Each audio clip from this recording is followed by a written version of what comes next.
integers, we're going to start multiplying and dividing them.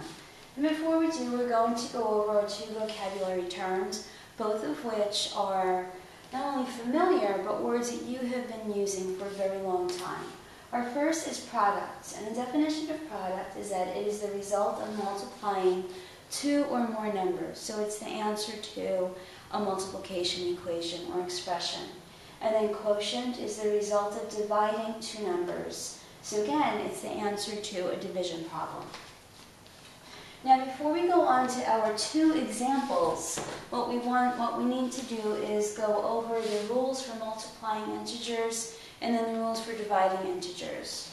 And they're actually very, very similar, you'll notice. So when multiplying two integers that have the same sign, the product is positive. So here I wrote one example where we are multiplying two positive integers. We have a positive 18 times a positive 3, and its product is a positive 54. And to the right, I have an example in which both of our integers, are negative. We have a negative 6 times a negative 5, and the result is a positive 30. Now some of you may want to include the positive sign. It's really a matter of preference. Next, when multiplying two integers that have different signs, the product is negative. And my two examples just show that whether the first number or the second number that you're multiplying in the expression is negative is irrelevant, as long as you have a negative number and a positive number. So here we have a negative 9 times a positive 12, and that gives us a product of a negative 108. And then here we're starting with a positive number, positive 2 times a negative 14, and the product is a negative 28.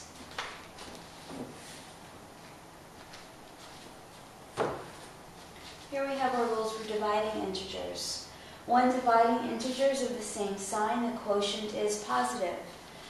Negative 42 divided by negative 3 gives us a quotient of a positive 14. And here I wrote this as a fraction, because you know fractions are division problems. A positive 52 divided by a positive 26 equals a positive 2.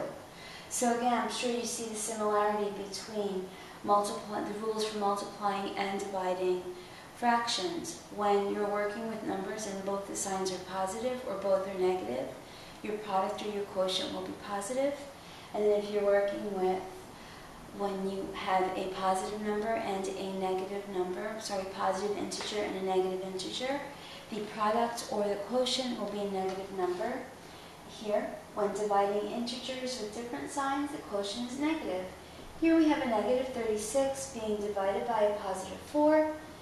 The quotient is a negative 9. So now we're ready to tackle our two examples. A new restaurant has reported losses of $4,270 this week. What has been its average daily loss? So really what I find with students is oftentimes they will read a problem and not understand what they're being asked to do. So I want to show you a clue word for this problem, and it's average. And I know that average is something you've done. We also refer to it as mean.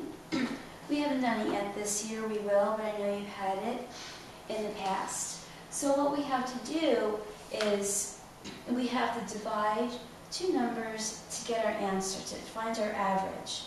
To find our average, we take our total number, which is 4,270, and we divide it by the numbers that we added to get to this number. Now, we don't have the data. We don't have the daily ledger for this restaurant, but we do know that this is the total over the course of a week.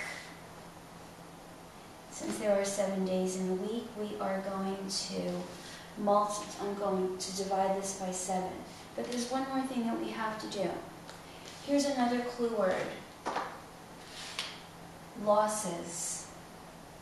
Losses tells us that this $4,270 is a negative number. Just one way we had the overdraft in our problem in the previous video lesson. Here we have a loss, so it's a negative 4,270 divided by 7 days in the week, which gives us the daily average loss of $610, and it is a loss, so it's negative. Negative 4,270 divided by a positive 7 gives us a negative 610. One more example.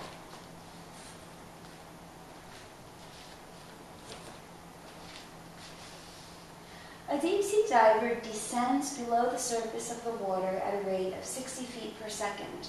60 feet per minute.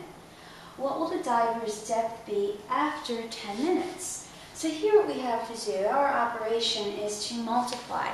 We're going to multiply the rate of descent of the diver in its feet per minute. So since it is descending and going below the surface of the water, it means that our answer is, we're looking at a negative 60 feet per minute. So I'm going to take that information and review what we've done in previous lessons and make, make a variable expression. So again, because he is going below the surface of the water, we look at that as a negative 60. So now what we're going to do is see, well, we want to know how far down the diver will be after 10 minutes. So we're going to replace our m with 10 minutes. We want to remember this is 60 feet, negative 60 feet. A negative 60 times a positive 10 is a negative 600 feet. Now again, this is a little bit of an exception to a rule, because I know that I've said in class you would never take a measurement and have it be in the negative. This is the exception. We're saying that by saying negative 600 feet, we're saying 600 feet below the surface of the water.